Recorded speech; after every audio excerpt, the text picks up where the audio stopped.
Have you ever met somebody that tells you that if you don't turn to Jesus, then you're going to burn in hell? Have you ever met someone like that? Well, I meet people like that all the time. And they interest me, very much so. Because most people that say this are only saying it because that's what they are told to say. They've heard that before and they're repeating what they hear. It's very similar to how we repeat what we hear when we're taught things in school. And they're not necessarily true. We just repeat them because that's what we were taught. We grow up with it. We continue to hear the same thing over and over again. And it becomes, for lack of a better word, like a habit to say these things.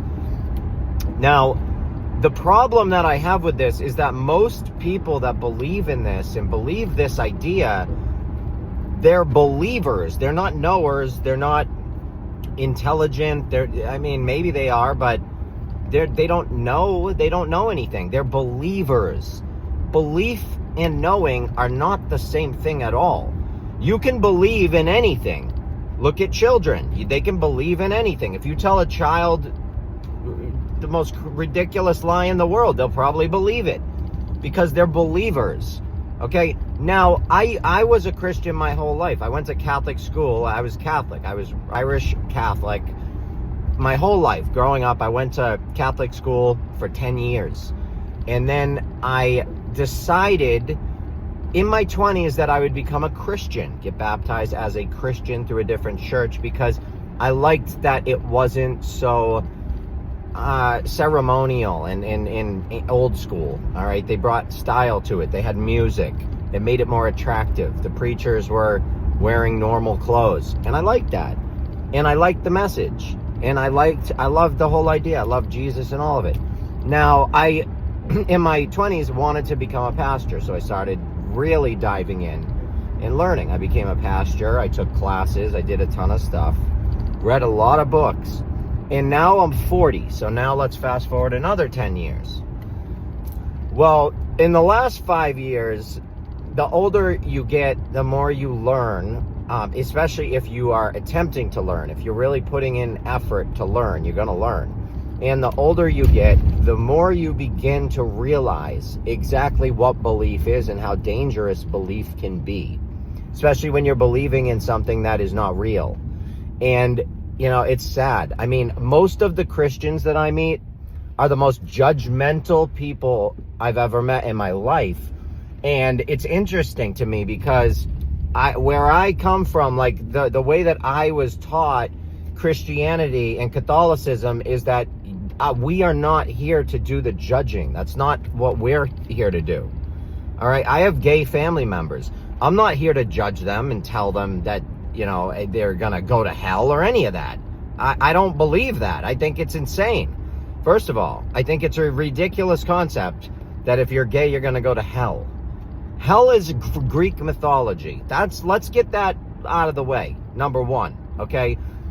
When you start to learn where the words and terms and phrases that the church uses come from, you will start to understand that there is a much bigger picture here. A picture that goes so far beyond the scope of Jesus and Christ, all right? The whole idea of Jesus Christ.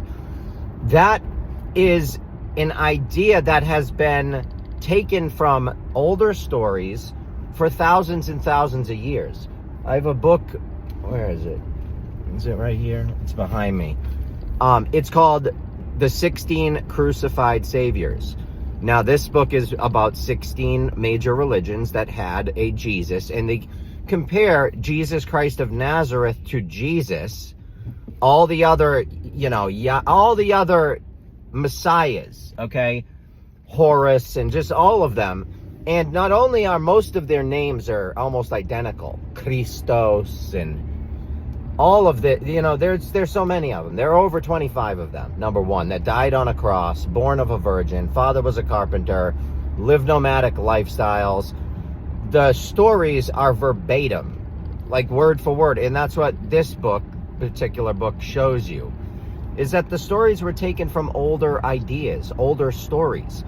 Now, what you need to realize is that these older stories all come from something, and they don't come from the idea of a man running around with power. They come from the zodiac signs and the stars in the sky.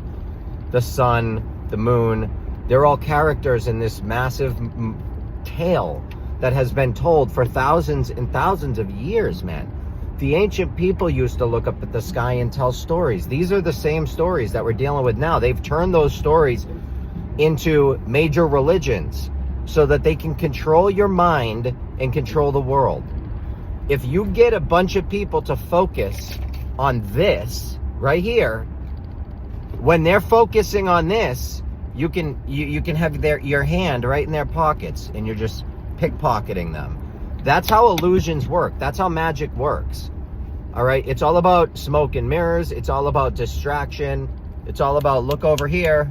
Hey, look over here. Come on, over here. Over here. While I'm stealing from your pocket. That's what it is. Now, religion, most important tool for the elite. Why? Because it has you seeking for externally to fix the inside of you, which will never work. It just doesn't work. That formula doesn't make any sense, and it won't work. You're never gonna fix the inside from getting things and doing things on the external material bullshit. You're never gonna do it. And that is Christianity. Christianity is all about seeking the external, waiting for Jesus to come back, waiting for, you know, the rapture, waiting for, you're always waiting for something to happen instead of making something happen. Don't wait for anything. I don't wait for Jesus because he's not coming back. All right? He's just not. I don't wait for no man. I don't wait for anyone. I pray to God every day. I thank him. I don't sit around or hear or whatever it is, the universe. I don't sit around and beg. I don't beg God because he already sees what I'm doing. He knows what time it is. If he wants to help or she wants to help or it wants to help, it will. I don't have a choice in the matter, okay? But I definitely believe that if you just sit back and hold your hands together and pray and say amen and close your prayers out with Amen Ra, and you have no idea even what this is, you're doing, first of all, this is not at all religious or connecting you to any gods at all. You're actually doing an upside down cross, and I know the upside down cross is the cross of St. Peter, and that has a whole story to it too. I wrote a 500-page book on symbolism, every symbol you can possibly imagine. It's on my website. I know these symbols. I know what they mean. I also know that people like Aleister Crowley has flipped everything upside down to turn everything into a scary, demonic thing to keep you in fear. And I also know that the church understands this stuff, man. The people at the deeper levels, they understand this stuff. They know that Jesus is the sun in the sky. Of course they do. That's why the Vatican is loaded with sun symbolism. That's why the Vatican is a giant sundial. That's why the Eucharist is literally an old petroglyph for the damn sun. Look at a Eucharist. It's a circle with a cross in it. That's the sun. It always has been. It's an ancient symbol for the sun. So, I mean, wake up. If they're showing you these symbols right to your face, understand them, at least. Listen, if I'm showing you a smiley face, you damn well better know it's a happy man. That means a happy man. If I show you a smiley face, you're going to say, oh, damn, that's a happy little man. You're not going to say, oh, wow, that's a terrible face. He's angry. That's an angry man right there. That's an angry, depressed man. You're not going to say that. Why? Because you know what the symbol means. And that's not what it means. It will never mean that. Just like the Eucharist is the symbol for the sun. It will never mean the symbol for a man in his body. Because it isn't. That's not what the symbol is. Like a symbol in the bathroom. You have the men's room and the women's room. You have the two little symbols. Those symbols are never going to mean something else. They're always going to be what they are. That's it. A stop sign, always going to mean stop. Okay, always. A yield sign, always going to mean yield. These things don't change. They're symbols. Understand that symbols are a language, and if you don't speak it, there's a language around you that you've been looking at that is being blasted into your face every 2 seconds. Whether you believe it, whether you know it, whether you see it or not, it's happening, and you don't know what it means. You don't know any of it. You're oblivious to it. You don't, even if you know, even if you see it, even if you know what's happening, you don't know what it means. So you're useless to it. It's just nothing to you. Learn the symbols and set your mind free. That's all I'm saying. You don't have to go to my website and learn, but if you do, you'll learn a lot. I've spent a couple of years putting my website together. I work on it every day. I'm trying to bring information to people because I've been kicked off of TikTok over 30 times. I've been kicked off of Instagram probably around 11 or 12 times.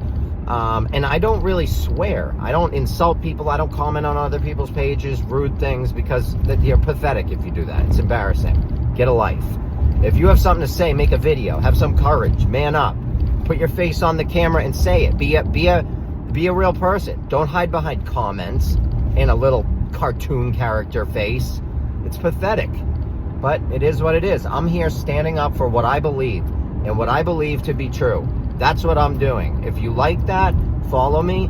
Go to Instagram, follow me, 33 with the sun 33. No, I'm not a Freemason. With the sun is my name in Latin. 33 is the Pagatherian numerology of the name. I told you I am a symbolism person. I love symbolism. I love theology. I love mythology. That's what I teach. That's what I do. I'm here to set your mind free. You can take it or you can leave it. I love you all so much. This is my opinion.